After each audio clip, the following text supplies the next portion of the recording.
Hi everybody, I hope you can hear me. We are due a 12 o'clock start, so we've got 8 minutes to go.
Hi, Matt. Can you hear me? It's David. Yeah, I think everybody else can as well, David. Okay, thanks.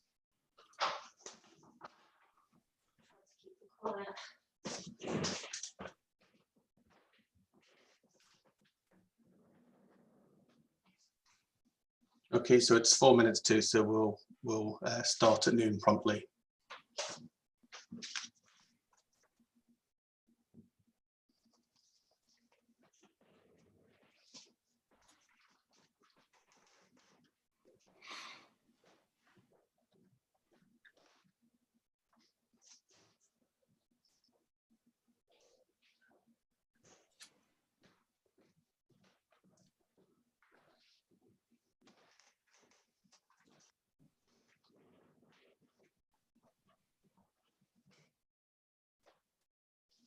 So David and I, for everybody listening, are both logged into this. Hopefully you can hear us both. But if somebody can't hear me and David, then it will be useful if you could email one of us to tell us whether you can't hear us both.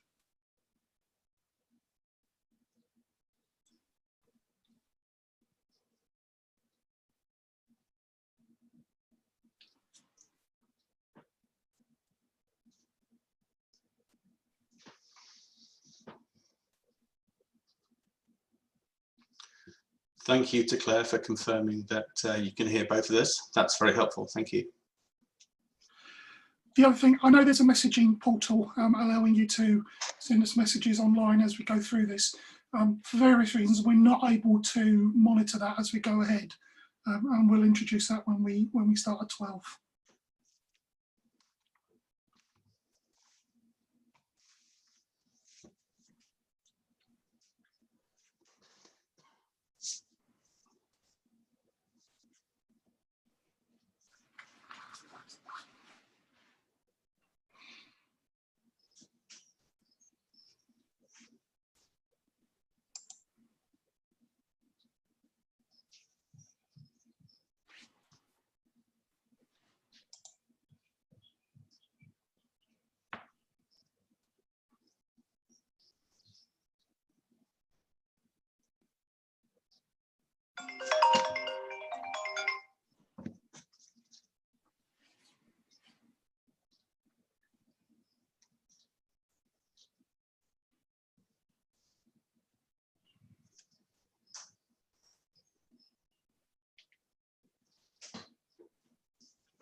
Well, the big hand and the little hand are both on the number 12. So, David, shall we begin? We shall indeed. And Matt, I don't know what you've done with your background, but it is incredibly impressive, whatever it is. I've moved to space. It was easier. That's good. Well, good afternoon, everyone. Thank you for joining us for this webinar about business continuity. In common with others, we are making more use of webinars and video conferencing, and we wanted to share some of our knowledge about business continuity during this terrible time.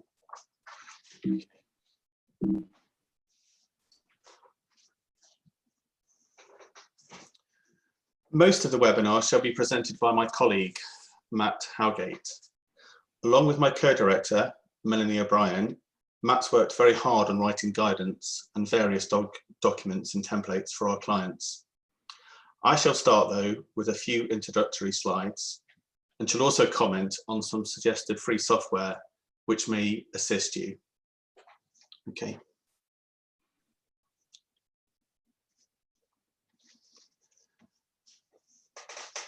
Now, Please ensure that you've muted your microphone. We have enabled sound for this webinar, and that's because at certain points we will invite questions. However, given that we have well over 200 participants, we may need to control the number of questions. It's well over 200 that are booked. If that happens, we'll say so, and we'll invite you to send an email to info@dglegal.co.uk, and we'll then compile an FAQ and email the document to you.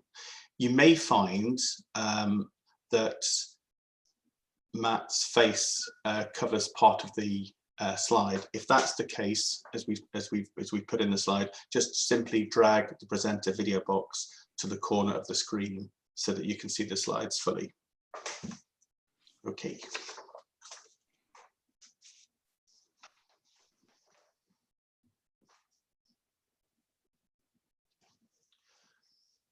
Now, we originally planned this webinar to be around 30 minutes. However, it will be closer to an hour, especially because of questions and answers. We don't think that this is a problem given that people can leave whenever they want to. So we'll be covering should you close your office, managing home working, supporting existing clients, suggested free software, staff furloughs, government financial support, and business continuity plans. And on the right-hand side of this slide is a snippet of a fairly detailed briefing about business continuity that we sent to our clients. Okay.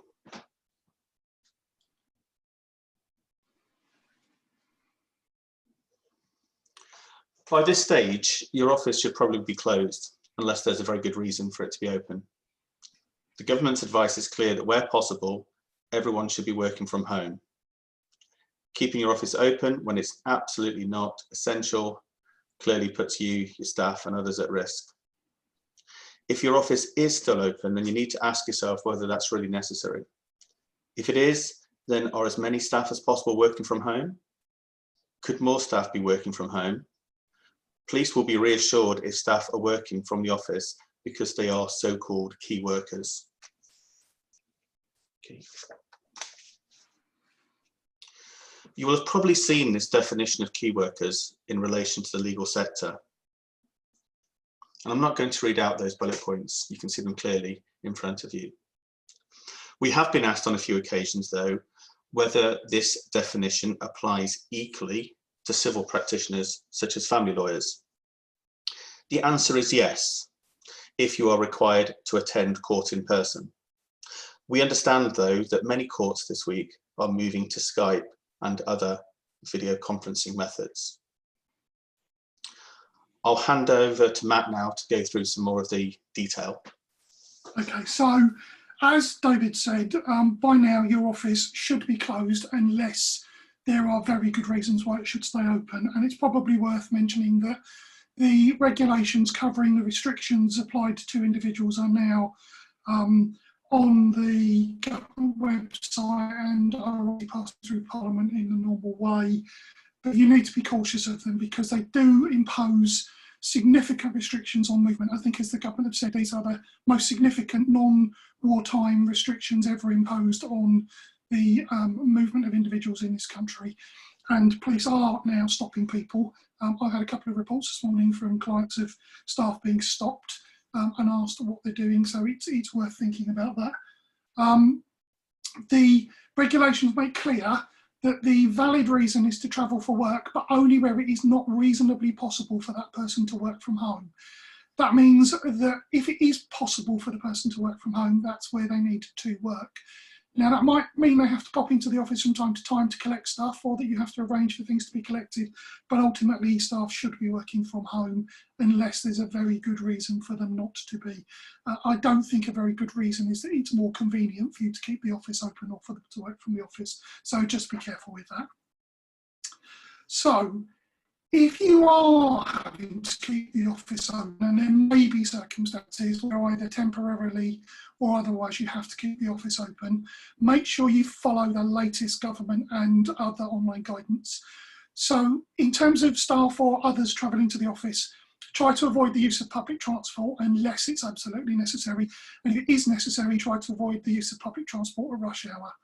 Obviously, there are significant reductions in the availability of public transport in a number of cities at the moment, so be very careful. Even at work, ensure that you are respecting the social distancing rules and that staff, and if you have to see clients in an emergency, clients are 2 metres away from each other. I realise that may be difficult, but again, you know, the reality here is we've all got to be incredibly careful because the person that you infect might not infect somebody else, but the people they infect might, so it's incredibly difficult. Make sure if you can, you're using hand sanitizer, although bluntly there's been terrible price gouging online in terms of getting hold of this. And as far as I can see, unless you're willing to sell your firstborn, it's practically impossible to get hand sanitizer at the moment, but if you've got some, make it available.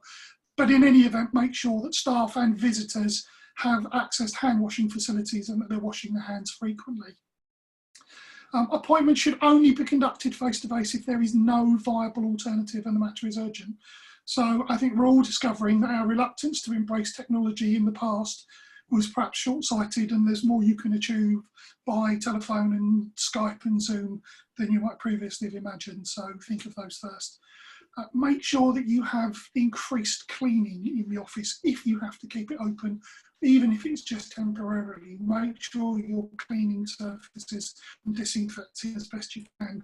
And obviously make sure waste bins are being emptied, particularly if they've got things like tissues and other wipes and things in there, so make sure they're being emptied. But I think our key message is if you can close your office and keep it closed other than essential popping in to pick up files or post or other bits and pieces, then you should do so.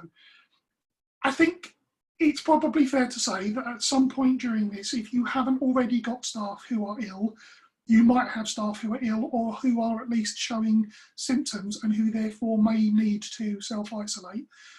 So at any point, if you have staff or yourself showing symptoms of coronavirus, then follow the government's guidance and ensure that you or they self-isolate as appropriate. And please remember that self-isolating because you're ill doesn't necessarily mean you're also available to do work. So you need to think about that. Obviously, apply all of your normal health and safety rules as you would do generally. Managing working from home, I think this is going to be a challenge for all of us. Certainly the experience I've had over the last few days is that understandably people made very significant decisions very quickly in relation to home working in the last week or so. And it sounds to me from the government's recent update that we're probably going to have to dig in for the long haul here. I wouldn't be shocked if we're locked down for significantly longer than the 3 weeks I originally anticipated. Depending on which news outlet you listen to, it's 12 weeks or longer with a review every 3 weeks. So this could become our new normal, certainly for the foreseeable future. So we need to make sure that the quick decisions we took in the last week or two translate into more thoughtful decisions over the next week or two, because we might have to be dealing with this situation for a much longer period than expecting. So what we'd suggest is in relation to each staff member, and you may not have had the chance to do this before, undertake a home working risk assessment, and we'll come back to that in a moment. Think about data security. It's really important. The Information Commissioner's Office have been very clear. They will be reasonable, but they still expect you to take data security and confidentiality extremely seriously, as do the SRA. So you can't just assume that all of the rules in relation to this are out of the window whilst people are working from home. That's not how it's going to work. Think about tech, both hardware and software, and about phone access. Do your staff have the tech that they need? Do they have the computers? Do they have the ability to access the software that they need in order to do the work that you're asking them? And that may not just be things like access to your engagement system, it might also be things like access to legal research tools and other software that you might use. So take a breath, stop, think about what access and technological solutions people need. David's going to talk a bit about some free software that might help in a while, but again, now's time to reflect on those things. I know this is probably something that's to put in a box for a while, but do think about the cost to your employees. You've effectively shifted some of your overheads into their houses, and so you do need to think about whether that's creating additional cost to them in terms of calls and broadband usage and other bits and pieces. So you might want to park that one to consider later, but it's something that's worth thinking about. Think about what will happen if your employees get sick whilst in possession of client files. Now, some of you will be largely electronic working and you won't have physical paper files. Some of you won't be, and some of you will be in some middle area where you've got a lot online, but you still rely on some paper files. If your staff member takes the paper files home and then gets the virus or gets sick in some other way, how will you get hold of those files and how will you help your clients if those files are in somebody else's house, particularly if that person does get the virus? And of course you need to think about whether there's any risk associated with those files. So you need to think about that and think about how you might handle it if there's a problem. Obviously think about video conferencing. We're all online now. There are various pieces of software you can use. Again, David will talk about those later. But I think I've probably spent more time on Zoom in the last week and a half than I spent in the last 2 years. So do think about how you can best use that, both for speaking to your staff and for speaking to your clients. Think about supervision. Supervision's still important and you still have contractual obligations. And as you'll probably all know if you do legal aid, the legal aid agency have made some minor concessions, but they are still requiring proper supervision to be undertaken in accordance with the contract, subject to any reasonable adjustments for home working. So you do need to think about how you can ensure your staff are being realistically supervised. And that might mean you need to get particularly more junior staff to, for instance, email you copies of emails they intend to send out, particularly if those are significant or very important emails, or copies of any significant emails they receive. So we're not suggesting you routinely monitor all of your staff's emails, but there may be, depending on the risk associated with a staff member, certain things that you want them to send you for checking. And obviously you do have online files, you can still do random file reviews for your staff or for the people you're supervising. Last of all, keep in touch with your staff. Working from home can be incredibly isolating. It is likely to have issues in relation to people's mental health in the medium to longer term, but it will feel lonely for a number of staff. So make sure you're keeping in touch with them. Remember, if you're in the office, people might walk past your door and say hi, or you'll see them as you're making a cup of coffee, or you might just pop in to have a chat with them, which of course you can't do. So give them a call, arrange regular video conferences with your staff, just to make sure that they know you're thinking about them and you know that they're doing what they should be doing. It's probably a good time to invite questions. I'm hoping people are able to ask a question, but would somebody try? And if not, then obviously we'll have to divert back to email questions afterwards. Yeah, Matt, this is David. I just wanted, I don't know if you saw it, but a box popped up from Nick Hanning, one of our colleagues, one of our colleague lawyers, that Nick had the very useful suggestion that, of course, post can be redirected to a partner's home. Yes, absolutely. I think if you can do that, I'm not sure about the workings of redirectional business accounts, but it's certainly worth doing. Just to let you know, I'm not checking the pop-up boxes because obviously as a man, I can't multitask. So I'm just going to carry on with this bit. So if anything incredible comes up in the pop-up boxes, then David, you might need to ask. I don't think people are able to ask questions, David. I think everybody's muted. I think that, yeah, I can see they're asking questions via the chat button. And I think what is probably going to be a sensible plan is to reply to all of those questions that are coming in through the chat portal via an FAQ email after the webinar is finished. Okay, brilliant. Thanks, everybody. We'll move on then. Lastly, think about billing. It's fine to have people working from home, but ultimately you need to translate their work into money. And so you need to think about the implications of home working on your normal billing systems. And obviously, If you're doing legal aid certificated work and you typically rely on cost drafts people, then you need to be having a conversation with them and making sure that you can keep bills going in. We'll talk a bit later about the LAA's approach to helping you with cash flow, and obviously that does require some ongoing activity on your part, so you'll need to think about how that works. David, if you can monitor the queries coming in, if anything is critical, then you can add it into a question that you ask as we go along. In fact, can I just, I will answer a couple of questions that I can see that have come up. One question is, if we furlough, do we need to retrieve computers, etc., from staff homes? I don't know whether she means homes or offices, etc. But Matt, could you just comment briefly on what you think should happen with computers, both at presumably at the office, but also at home? So we're going to come to staff furloughing in a while, and what's clear is that the staff member who is furloughed must not be working for you. So can we cover this when we come to the right part? Because I think otherwise we're preempting a part of the session that we're going to deal with later. So we'll come back to that, David. Okay, carry on, Matt. For those people who are participating in this who are DG Legal retainer clients, we have already produced and circulated for you all a home working risk assessment checklist. And we've also updated and created a home working policy. So again, if you're a retainer client, you will have received this already. If you're not a retainer client, then you need to email David at DG Legal and talk about whether you can find a way to access these through becoming a retainer client. But certainly if you're a retainer client, you've got these documents already. As things progress, all of our guidance that goes to retainer clients and all of our policies will be updated.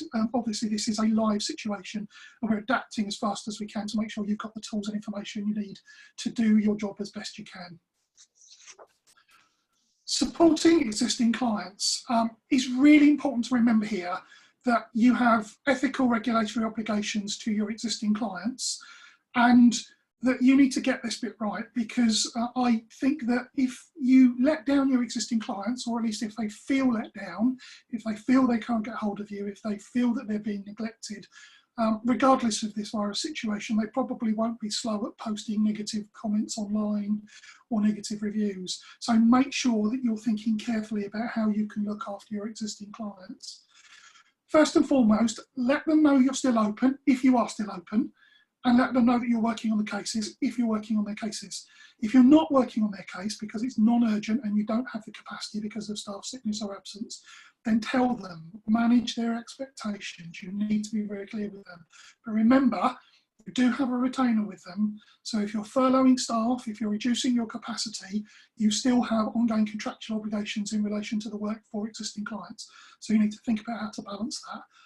Let them know about the impact of court closures and adjournments or the move to online or video hearings. You may have clients who've been expecting court dates over the next few weeks, and those court dates may well have been cancelled or delayed or maybe happening in different ways. Certainly, I've had queries over the end of last week about certain family hearings that have been adjourned, and that's causing stress to clients who felt that issues in relation, for instance, to the children might be resolved. So you need to be very careful to make sure you're keeping them informed about the impact or likely impact of any adjournments or changes in the way courts deal with hearings.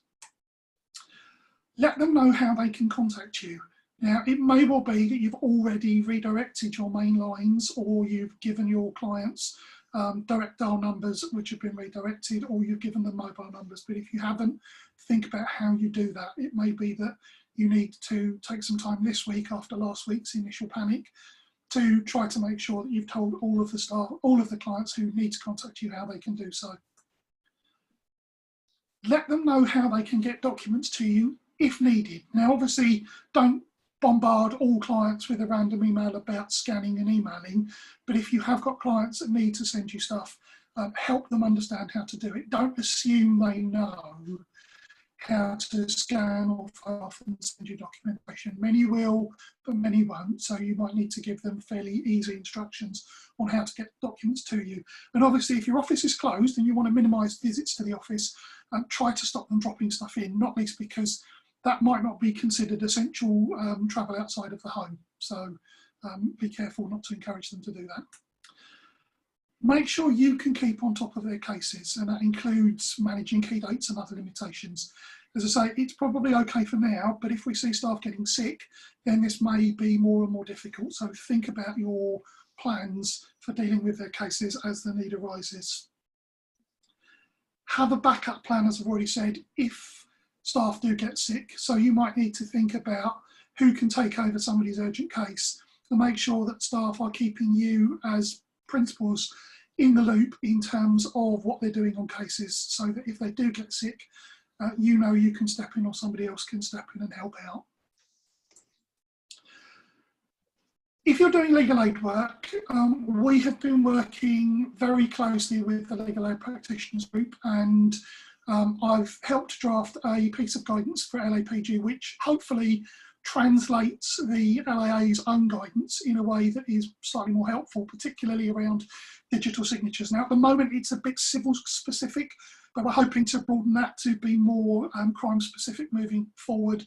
So I've given you the link there to the LAPG guidance. And obviously you want to keep the LAA's own guidance in mind, so we've given you the link there. Now, I ought to say this, a little plug at this point for LAPG. LAPG is a membership organisation. They are doing an incredible job of trying to push the LAA to make concessions to help you do your work. So if you are not LAPG members, you really should think about joining. They're going to need your support now and after this.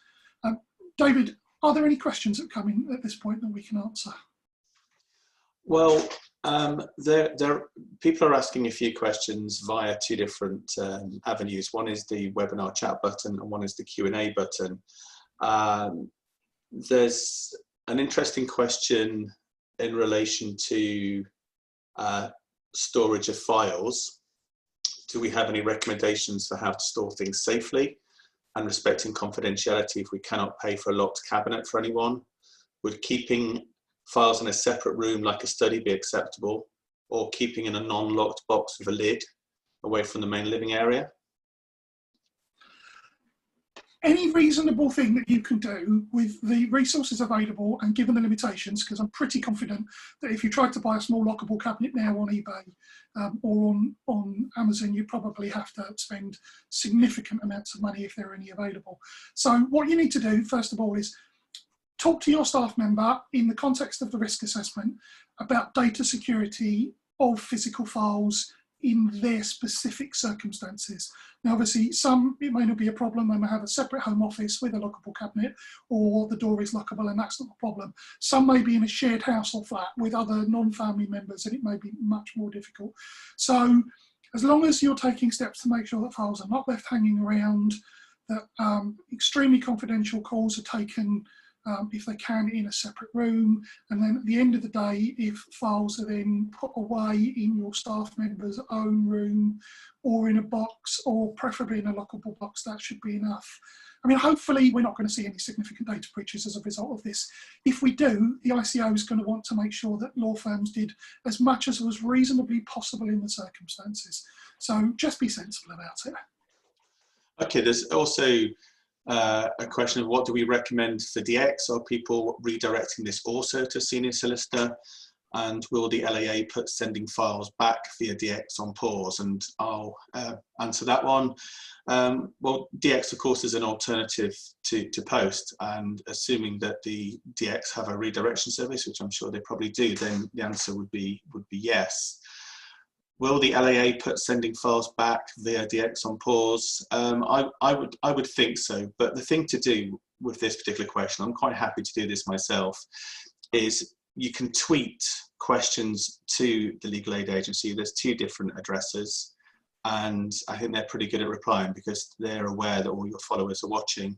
Indeed, I sent a question to the agency this morning in relation to an automated Bravo email that went out yesterday warning crime suppliers that they only have one more day to get on the VHCC panel. Then my clear view was that this is an automated error because Bravo has to have an end date Otherwise, it can't function, despite the fact that the VHCC crime panel does not have an end date. You can apply for it at any time. So I asked them to confirm that, and they said that it would be doing so or providing guidance very shortly. So I think they'll also be happy to answer the question about pausing on sending files back via the DX. Someone else has asked or made the comment that they've sent their supervision plan to their contract manager twice and have had no reply, and wondered whether the fact that there hasn't been reply to her, that is indeed acceptable. Well, I'm not aware of the contract managers asking for a supervision plan at the moment. I may be wrong on that, and that may be the reason why the contract manager hasn't responded. However, it is clearly proactive of that questioner to have sent her supervision plan to the contract manager, and I think that's all to her credit. Also, remember that the LAA is not immune to this. Contract managers may be self-isolating or away from work unwell. So that could explain it. So I wouldn't worry too much at this point. Yeah, and I can see we've got a question about how to get on the VHCC panel. The answer is too lengthy to answer in this webinar, but what I'll do is I'll send an email to the person that's asked that question with the relevant requirements. Okay, so now we're going to talk a bit about the government job retention scheme, which is when you furlough staff. And I want to be really clear from the outset here. Back in the olden days, I used to be a lawyer, and I want to do that legal thing of saying, look, everything we tell you now is based on our best understanding of the current government guidance, and we have cross-referenced that guidance where we can. We have not seen the final rules, and therefore, until we see the final rules, we want you all to be very careful, because certainly my inclination is that some of the things the government have announced in their daily press briefings have looked slightly different when translated into final rules or regulations. So some of the concessions that we thought they may have given were not quite as clear when we saw the final detail as they were. So let's talk about this, but remembering that this is based on the best information we have for you at the moment. If you intend to furlough staff, you might need to think about taking some specific employment law advice, and you certainly will need to think about looking at your staff contracts. So what this scheme basically does is allows you to lay off staff whilst still paying them, and then for you to claim up to 80% of their pay, capped at £2,500 per month, for the length of this scheme. So a furlough is basically a temporary leave of absence. And so there are some conditions that apply. The first one is the staff must be employed. Now, they can be employed full-time, part-time, on an agency basis or a 0 hours contract, but they must be employees. Somebody asked me over the weekend whether this applies to directors. Now, this scheme might theoretically apply to directors, because if you're a director of a limited company, for tax purposes, you may well also be an employee, but probably for not very much time and not on a very high salary. So whilst you might technically be both an owner, director and employee, the reality is you probably won't find much advantage of taking this scheme up if that's your position. But again, you need to talk to your accountant about what the best way for you to deal with this is. So this is a scheme for employed staff. In relation to the dates of employment, there are limitations on when a staff member can have started to be employed and the period for which this can be claimed. What I'd suggest you do is look at the government guidance on this, and you can find it by Googling the government or coronavirus job retention scheme, and you can find that. For DG Legal retainer clients, the guidance we issued last week already contains a number of this much of this information, and we'll be updating it this week. Staff must be fully furloughed.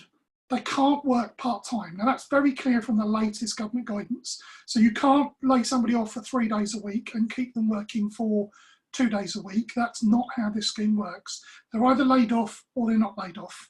And if you want to take advantage of this, they need to be laid off for whatever working time. So if they're part-time, they need to be fully laid off for that part-time commitment. If they're full-time, they need to be fully laid off. Again, we haven't seen the final rules, but that's very clear from the government guidance, which was issued in detail at the end of last week. you must continue to pay your staff member. Now, the amount obliged to pay your staff member is a matter of contract between you and them. And you may be able to pay them less than 100% of their salary. You may be able to pay them the 80% or some other figure. Remember that the only contribution from government is up to 80% of their salary, capped at £2,500 per month. So you need to think about what somebody's salary is and think about what 80% is. But what you have to pay them is a matter of your contract with them. And clearly, the whole point of this scheme is to avoid you having to make somebody redundant. So if you can't afford to pay a staff member their normal full salary, then you need to have a proper conversation with them, because if the only other option is to make them redundant, then they may well have to accept or be willing to accept a lower salary at this time. Again, this is one of those danger areas where you really need to be speaking to an employment lawyer. So I'm not going to go further into that one. What we do know is that government payments are unlikely to be made until late April. They haven't worked out how this scheme's going to operate yet. So you have to keep paying your staff member, but you're not going to get any money back for the time being. So you need to think about the cash flow implications of that particular issue. The minimum period of furlough is 3 weeks. So staff have to be laid off for at least 3 weeks. Somebody asked over the weekend whether you can furlough a staff member for 3 weeks, take them back on for a week and then furlough them for another 3 weeks. I'm not getting involved in any of that. If you want to play fast and loose with the rules, that's a matter between you, your legal advisors and your accountants. I'd suggest you take care, because as I say, at the moment, we haven't seen the final set of rules from the government, and we don't know what HMRC is going to do in terms of policing this down the line. My guess is probably not much because of resource, but I think you need to be very careful to make sure you follow the rules. What you don't want to do is rely on this and then suddenly find that you've done something which puts you outside of the scheme rules. The scheme will initially last for 3 months, but may be extended. And as I say, who knows how long this is going to last for. Certainly, the Deputy Chief Medical Officer yesterday said something around disruption for at least 6 months and maybe longer. So I guess the government may be forced into extending this scheme. They haven't yet designed the claiming or payment mechanism, so we don't know how you will claim it. We know it's coming through HMRC. And obviously, for those of you who are self-employed, so if you're a sole practitioner, owner and director of your own company, the government has announced a similar scheme for the self-employed, but again, they've made clear that the money on that one won't come out until after they sorted out this staff furlough scheme, so you might be waiting a bit longer.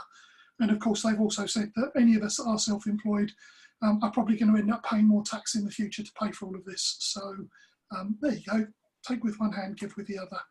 Again, final warning, we haven't seen the full set of rules yet, so please be careful. David, are any questions coming in that we can answer? A lot. We're getting questions now through 4 different methods: email, text message, Q&As and comments, etc. So and some of them are quite difficult to answer succinctly. So for instance, we've got a good question about what to do if somebody needs to have surgery but is not ready just yet. I think there is guidance out there which I think is probably best referred to in an email. We've had a good question about staff working at home. Do they have to contact their home insurer, the mortgage provider, the office insurer, etc.? Do you have any comments on that, Matt? Yes, so theoretically, if there are limitations in relation to your mortgage terms and your insurance, then you need to have a look at them. So some may allow temporary working from home, but again, if you're worried about it, if you're worried about the small print in your insurance, then it's worth having a chat with your insurers and your mortgage company. Although my experience, because I've had these conversations myself, is that they're pretty laissez-faire about those things at the moment. And actually some of them are saying, please don't contact us. So check on their websites first, because a number of them are preempting these questions and saying that in the circumstances, things will be allowed. Now, that doesn't necessarily mean, for instance, that work equipment, work files, or other issues will then suddenly be covered under your home insurance policy. But what you don't want to do is invalidate your policy or breach the terms of your mortgage. So it's worth looking at those things. But as I say, some mortgage companies, insurers are being proactive about this and publishing stuff on the website saying we recognise people are having to work from home. So you should be okay. Okay, there's a couple of really good questions in the chat side, which I'll pick up. One question was back to the earlier question about furlough. We have made most people work at home, but now we want to furlough. Do we need to go and collect their computers, etc., to prove they are not working? My answer is that no, you don't need to do that. I think whether you collect the computers from work is really a matter for you and the risk attached to that. So if we take, let's take an example of an office which has one computer in a fairly vulnerable area, perhaps remove that one. Other computers are not. There's a burglar alarm, there's CCTV, etc. Then as things stand at the current situation, I wouldn't see the necessity, and there's certainly no regulatory or legal reason why you would have to remove the computers. A really good point, which I don't think is quite correct, and it's widely misunderstood. Matt, you and I have been talking about this. One of the comments says, I thought you paid 80% and you reclaimed up to 2,500. Well, it's a very common misconception in our opinion that the furlough scheme is all about employers paying up to 80% of pay. Now, whilst the government guidance does say that, what people are missing, of course, is contracts of employment. And it's very unlikely there will be a clause in staff's contract of employment about furlough, because nobody would have foreseen this situation. Therefore, if the contract of employment says you will get paid X, then the default position is that you'll get paid that figure. So you would actually be paying 100% of the employee's pay. Now, having said that, of course, because of these exceptional circumstances, if you got your employee's consent to pay 80%, then that would be an entirely different matter. And of course, why wouldn't they say yes? Because the alternative may be to make them wholly redundant. Would you agree with that, Matt? Yeah, this is a government payment scheme to help get through this. This is not a wholesale statutory readjustment of contracts of employment. So stick with your contract of employment, negotiate with your staff members. And as I said in the presentation, remember, the point here is that if the only alternative is to make them redundant, then you have to have proper discussions with them about what is affordable.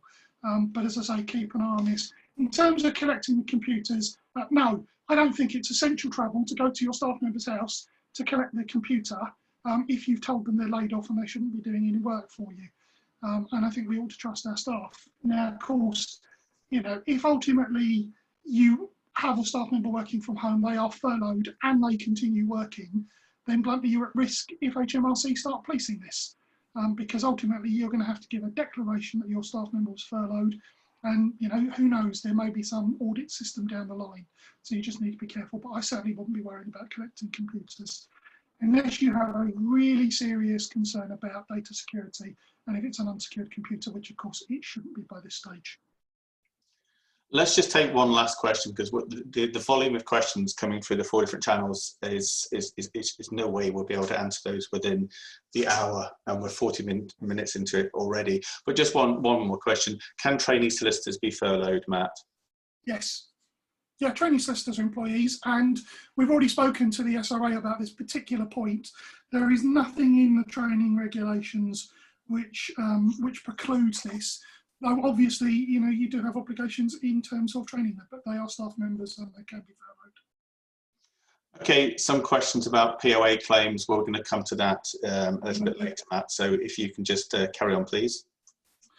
So again, for those of you who are DG Legal, DG Legal have produced a furlough leave agreement, and that will be sent out to retainer clients after this webinar, as I understand it. David, did you want to say anything about that agreement? Well, we're usually extremely reluctant to write and share anything which could be construed in some way to be legal advice, because we're not a law firm, we're a management consultancy firm. However, given that these are truly exceptional circumstances, and given that we do have some excellent legal skills and knowledge in our organisation, we felt that it was appropriate for one of our non-practicing solicitors to come up with a template.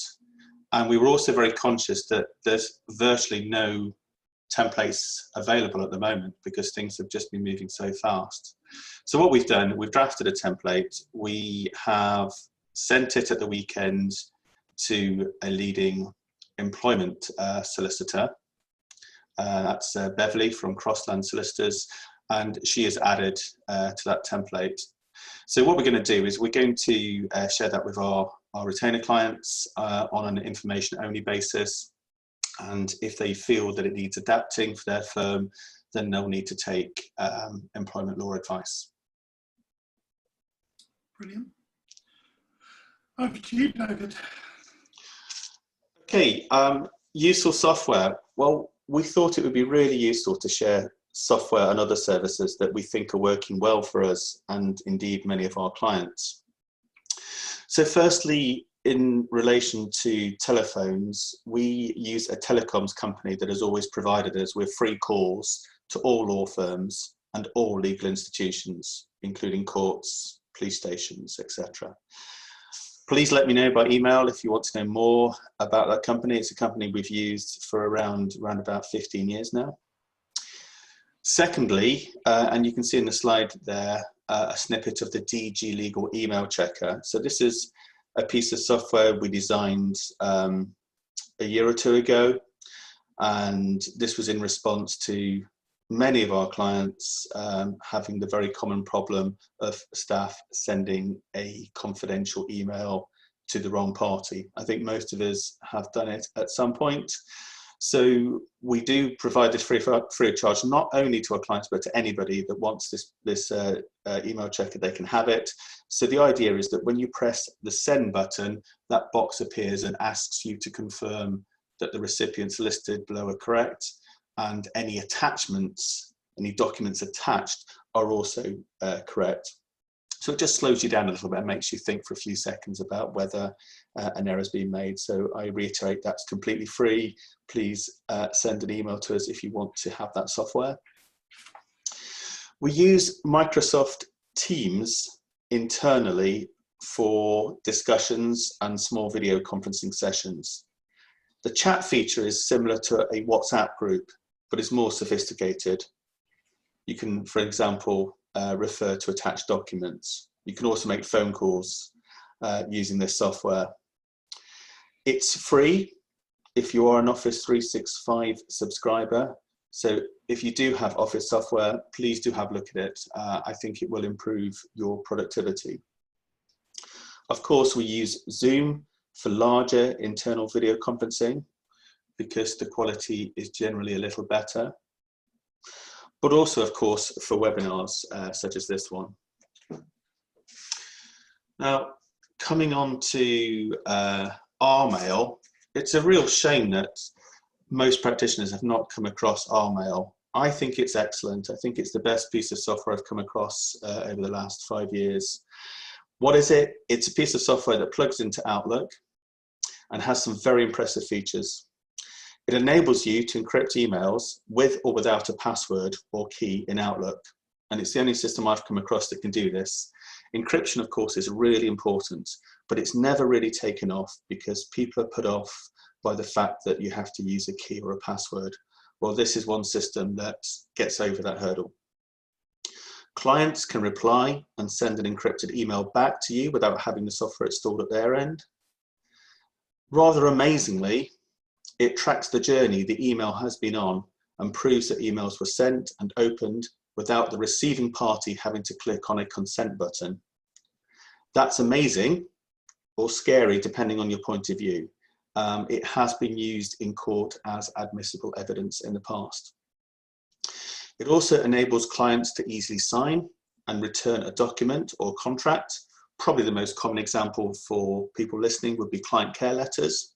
Now, it's not mandatory to get clients to sign a client care letter, but it's seen as best practice, particularly if you feel the client might misunderstand the instructions or indeed your advice. When sending an email, you can use a side note to tell a colleague something that you don't want the client to see, which can be really useful if you're dealing with difficult clients. One very smart feature is that it can transfer huge files of up to 1 gigabyte. You may recall there was a case in the Employment Tribunal last year where the problem was that the person attached a number of documents to a claim, and the Employment Tribunal server could not cope because the size of the documents was too large. So initially it got struck out. Clearly, if that person had been using this product, it would not have been a problem. And finally, it comes with fraudulent email detection technology. So it warns you if the person that has sent the email is not the same as the actual person. Now, you might be thinking, well, do we receive any financial or other benefit from our mail? Absolutely not. We just think it's a really good product, and people should be using it. The cost depends on the number of users, but during the virus, they're offering it free of charge. So go and have a look at that. The UK franchisee is called Frama. But if you want me to introduce you to them and get the product free of charge, I'm very, very happy to do that. Finally, some software providers, such as Bullseye in the crime arena, are offering use of their crime app free of charge. And again, contact me if you'd like any further details. And again, we have no financial interest whatsoever.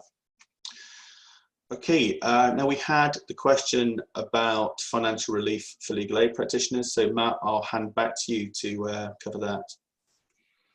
So any of you doing legal aid will know that the legal aid agency have been quick to offer staggeringly generous, I'm sorry, I'm being glib here. No, they've basically said that if you're doing legal aid, you can make a payment on account application in civil, and in the Crown Court you can make an interim claim or a hardship payment application in accordance with the normal provisions. So unless they hit us with a package of better things over the next couple of days, and I am hearing some encouraging noise coming out of the rep bodies that the LAA are likely to try to do more. At the moment, it is payments on account for civil certificated work or interim claims or hardship payments in the Crown Court. So nothing new at this point, but obviously if their position changes, we'll let you know. Certainly we're pushing hard for them to, in the context of payments on account, to think about increasing the percentage beyond 75% of profit costs and to allow you to make claims more regularly. And we've also talked to them about reinstating standard monthly payments for firms that might want to do that to help manage cash flow. So they're cogitating, they're thinking about their position. I think they're being stood on a bit by Treasury, which wants businesses, law firms or otherwise, to rely on the things that we're going to come to in a moment. But if there is any movement, we'll let you know. But for now, those are the provisions that are in place in relation to assisting legal aid practices on a financial front. David, any questions on that? Just bear with me one moment. Obviously, the guidance on how to do all of those things is on the LAA website. If you're a DG Legal retainer client and you're not used to either of those, then talk to us. But otherwise, you probably know how to make payment on account or interim claims if you're doing that work on a regular basis at the moment. No, you've covered the one question that's related to that area, so please carry on. So let's talk a little bit about the broader support for businesses. Now, again, I don't want to step on the toes of the government or tell you stuff which you ought properly to get from government guidance. So what we're going to do in this section is really just highlight what is available and talk to you about some of the pitfalls if there are any. The first one is the job retention scheme, which we've already talked about. That's the ability to furlough staff and for the government to pay up to 80% of their salary, capped at $2,500 a month. So we've already gone through that and I'm not going to discuss it again here. The next one is a deferral of VAT. Now, the government have already announced that VAT from this quarter will automatically be deferred, and you can then spread it over the remainder of the year after the next quarter. But I'm led to believe that in order to take advantage of that, if you pay by direct debit, you have to cancel your direct debit because their system will automatically take the money by direct debit if you haven't done so. So again, that was the advice I got from them, and you need to be careful that if you want to take advantage of this. Can I just be really clear here? Deferral is not the same as loan. It's not the same as grant. You still have to pay it, you just don't have to pay it now. And I think one of the things you really need to be careful of in the context of future planning is, of course, whilst you may be able to conduct work for your existing clients at the moment, and whilst some of you in certain areas may be seeing new clients, many law firms will see a significant drop off in new clients over the next few months as people can't travel or they're just not thinking about their legal disputes. Now, the problem is the money we get in 6 to 8 months' time is for work that we do now. So if you're deferring things or taking loans, you really need to think about your likely capacity to be able to pay them at some future point, particularly if your cash flow is significantly adversely impacted by a lack of clients over the next few months. So do think about how you're going to be able to deal with that. And that's a point that will be critical when we talk about the government business loan solution. The Small Business Grant Scheme is available to businesses in receipt of small business rates relief. It's administered by the local authority. It's a £10,000 one-off grant.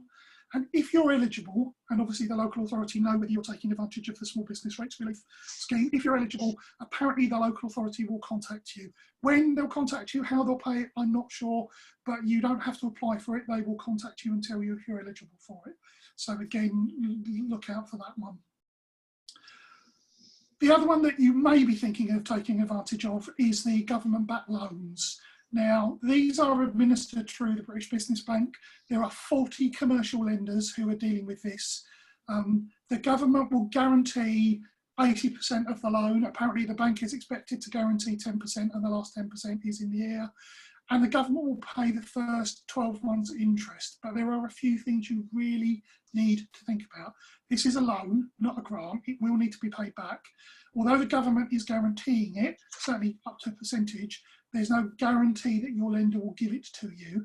And of course, there will be interest which is payable. And although the government will meet the interest in the first 12 months, if you take the loan over a longer period, which you may have to, you'll need to meet the interest later. Now, for the purposes of this presentation, I approached my bank last week and I asked them to send me details. They were a bit vague because they said the mechanics of this weren't worked out, but they said they would still need to see my business plan, last couple of years accounts, cash flow forecasting and management accounts, plus a statement of the impact of the coronavirus situation on my business. So whilst this is available, you are still going to have to jump through normal hoops to persuade the lenders to lend to you. And of course, the biggest hoop is to demonstrate to them that you are going to be in a position to pay this back. And so you do need to think about projecting your cash flow and the impact of a reduced number of clients at the moment and what that might do. So again, think about those things. If you are self-employed, as I've already said, there is a scheme which is very similar to the furlough scheme, but the government have made clear that they're going to sort the details once they've sorted the details of the furlough scheme. Of course, as with all things owed to not just the government, but to other creditors, if you can't pay it and you need more time, get in touch and ask them for time to pay. Now, we're told that HMRC will be particularly willing in the circumstances to agree time to pay, but it seems that lots of other commercial lenders and other creditors are willing, particularly if they're able to afford it, to give you time to pay things. But again, remember, time to pay still means you've got to pay it. It just means you don't have to pay it quite yet. Lastly, protection from eviction. The government have announced that commercial tenancies will be subject to some protection from eviction at the moment, but that doesn't mean that you don't have to pay your rent or that you escape the potential for future eviction if you can't pay your rent at some later stage. So you need to think carefully about this. The fact that you might be safe from eviction doesn't mean that you're safe from your commitments under your tenancy agreement. So again, be careful in relation to those. David, are there any questions that are coming up on this? Well, I'm not sure if you covered this earlier or not, but we got the questions come in about self-employed. Of course, if you're a self-employed person that isn't a director, then of course you're going to be covered by this scheme. But can you just confirm, Matt, that those that are directors of their own company, and that'd be incredibly common in the legal sector, as things stand, they're not really covered, are they? Well, the thing is, it depends if the company's going to continue to trade.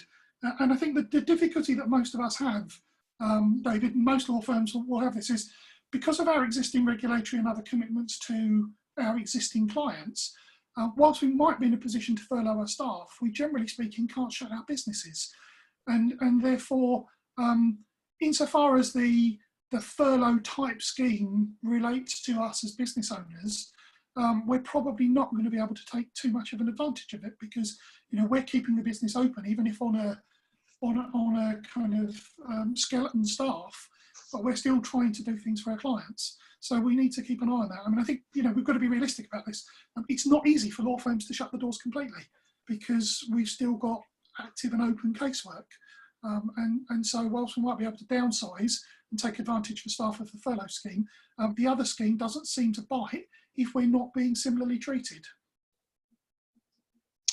Okay, that's really helpful. And even I'm finding it hard to keep up with the email questions that are coming in. But just to reassure one person, yes, we can email all of the slides to everybody. That's absolutely not a problem. Another thing in relation to FAQs, if you would like to send us a query, if something comes to you after this session and you want to send us an FAQ, if you could please send that to alison@dglegal.co.uk, and if you could do that please by the end of today. We'll start working during this afternoon on some of the questions that we haven't been able to answer during the webinar, although I'm conscious we haven't finished yet. But I really do want to try and get this as close as possible to 1 hour, and the sheer volume of questions makes it not possible to do that. But please be reassured that we will answer all of your questions, and we'll do our very best to get that out to you by the end of this week, if not before. And also organisations like LAPG, if you're members of LAPG, are also working to handle member queries, and I think they may also be launching a non-member service. So there will be places you can get help and assistance, and we'll do our best to be part of all of that. The last section is on business continuity planning. I think when most of us wrote our business continuity plans, we probably hadn't anticipated this scenario. Certainly when I train on the LAPG certificate in practice management, we talk about things like floods and fires with temporary closure of the office. Somebody emailed me the other day who'd been on that course and said, Matt, you didn't teach us about continuity planning for the apocalypse. Now, I'm not entirely sure this is the apocalypse, because as far as I can see, there are no zombies yet, but this is a different situation, and I think it's going to tell us a lot about how effective our business continuity planning was. So here's a few things to think about. Think about how you can cope financially, particularly if this situation continues. And I think that's critically important given the announcements that the government made yesterday in terms of the likely timescales for the lockdown. And of course, even when they lift the lockdown, there may then be a phased return to work. It might not hit everybody, and there may be subsequent lockdowns if the virus then re-emerges. And I can certainly see the potential for a future lockdown in the winter to cope with NHS capacity. So you need to think about the potential long-term consequences of this and how you can cope.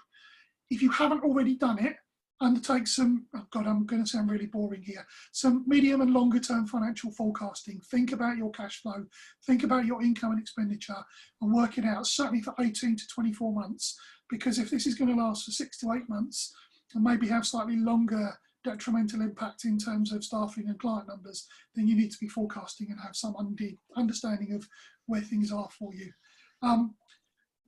I've talked a lot about supporting your existing client, but of course you need to think about new clients, because people's legal needs don't go away, and for some of us we are slightly scared about the fact that this is the most significant curtailment of civil liberties that we've seen in peacetime. And I think any of us tracking Twitter and the news can already see that the police are making some pretty randomly crazy decisions about what they think is a crime and what they think isn't a crime. So I think we need to be there. We need to be there for our clients, and we need to make sure you're telling them that you're open and available to them. So make sure you're fully using social media and advertising. I have to say, I've tweeted more in the last couple of weeks than I ever have. So make sure you're getting out there and you're telling your clients that your services are available, but obviously manage their expectations if you're operating on fewer staff because you've got people furloughed. Think about all of the things you've been doing over the last week and the way you're working, and think about what this is telling you about how your firm works generally.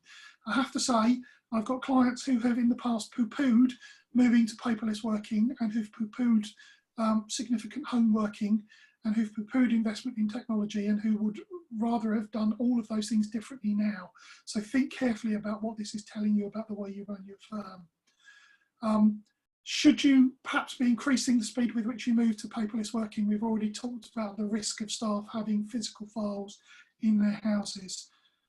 Do you have the right tech solutions, and can you get them in place over the next several weeks or months, just in case this situation continues? And of course, a silly thing, but could you transition to laptops rather than desktop computers? Because that might have a longer term help in a situation like this. And again, if you can, off the back of this, embrace home working and agile working, that might allow you as a firm to reduce your costs down the line, and also to attract staff more broadly. I think it's been a sector-wide problem in terms of recruitment of staff, so you need to be careful about those things.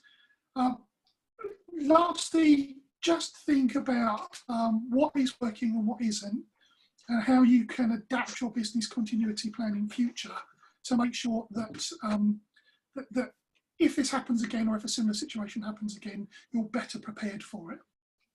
David, any questions off the back of any of that?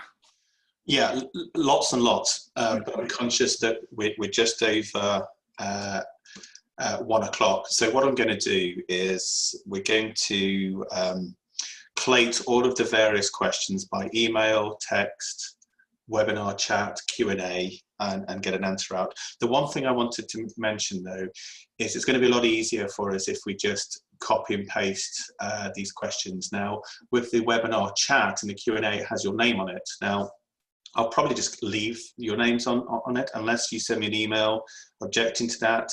Looking at these questions, none of them are stupid. There's nothing embarrassing, I think, or too confidential in there. If you disagree, send us an email and we'll make sure that you are anonymized. One last question before we close though. Some areas of law are going to suffer more badly than others through this. Obviously conveyancing is the one that's going to be most affected, it seems.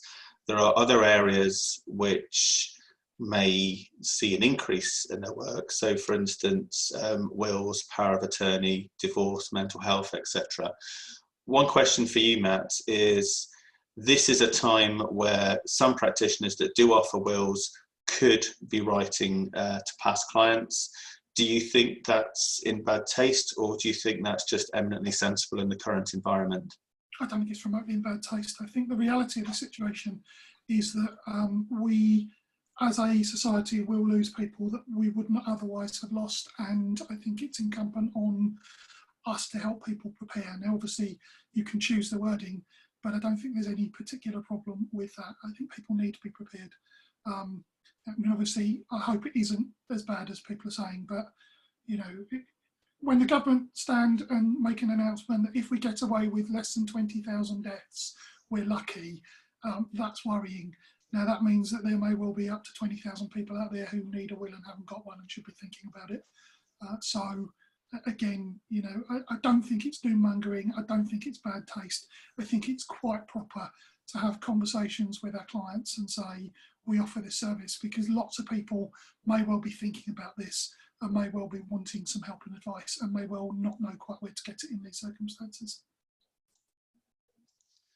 Okay, Matt, thank you very much for your very hard work and indeed for your work on this webinar today. And thank you very much to the very large number of people that have taken the time out to watch this webinar. So any further questions, please get them into us by the end of play, by email to alison@dglegal.co.uk. And we look forward to responding to you, and we look forward to announcing further webinars as things continue to change. Okay, good luck everybody and stay safe. Bye for now.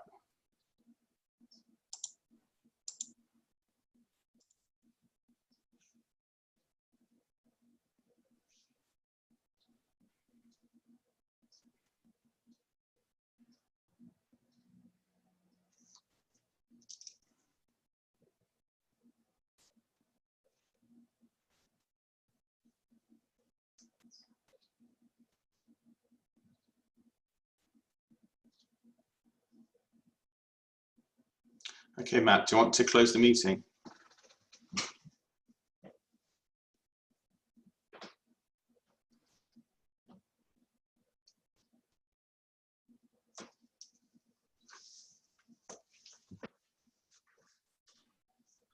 David, if I close the meeting, will you lose all of the chat stuff?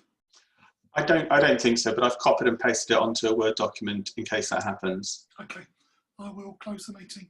Okay, thanks.